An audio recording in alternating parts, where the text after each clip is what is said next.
something that can be difficult for every business owner. You got to break down your customer complaints to build a better offer.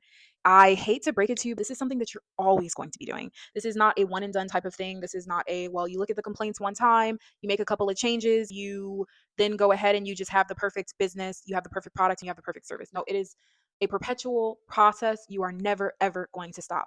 That's why you're never going to lose your business or your customers. What does this look like? When you are a small or mid-sized brand, it can be really difficult to look at customer feedback. I do not care who says they don't care about comments. When you put your heart and soul into something, you see people tearing it apart, not because they feel any way personally about you because they don't like the product, or maybe they're projecting things about the product onto you as a person. And you're like, that you don't even know me. It is something that you really truly have to contend with. You have to learn how to process. It is not easy when you're getting comments from people over and over and over again. It's not the same as like regular social media comments that you can kind of just not pay attention to. You have to respond. You have to respond to customer criticism, especially when they are actual clients. I'm not talking about people that are like maybe commenting on an advertisement or commenting on a social media post. I'm talking about people who have purchased from you. You have to deal with customer service. You have to address their complaints. Sometimes it can be really difficult because what you do not want to do is you do not want to over explain yourself. Now, I see a lot of people saying sometimes the customers are wrong. Sometimes the customers are wrong.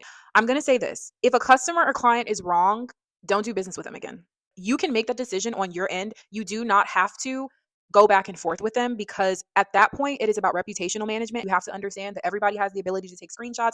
Everybody has the ability to take that information and show other people. You don't want to put yourself in a position where you're putting your brand at risk because you felt the necessity to respond to someone. It is not about it being wrong or the customer's always right. It is simply about strategy. This is just the very beginning. You definitely never want to respond with vitriol. You never want to respond with negativity. Sometimes the customer isn't right. Sometimes you can't give them everything they ask for. You do need to be very open. You need to be very understanding and kind of very neutral in your response. Once we've gotten past the point of actually addressing the criticism, the second thing is you want to start looking for patterns in what it is that people are saying about your product or service, because there absolutely will be patterns.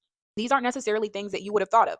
There might be things that you're thinking in your mind, like, when I get the time or when I get the extra capital, I'm going to go ahead and I'm going to fix this. That might be something that honestly your customers don't care about. There might be this other thing that you wasn't even on your radar all the way over there. They're like, nah, we got to get rid of that, or we need to change that. We don't like this. What can happen is you could start seeing positive criticism, which is, I love this product, but I wish they had this. When you start seeing that over and over and over and over, it's okay if you can't do it right now. You do really need to start thinking about how are you going to implement this new product or service to fill in that gap. Because trust and believe, if your audience is saying the same thing over and over, they're going to go find it somewhere else.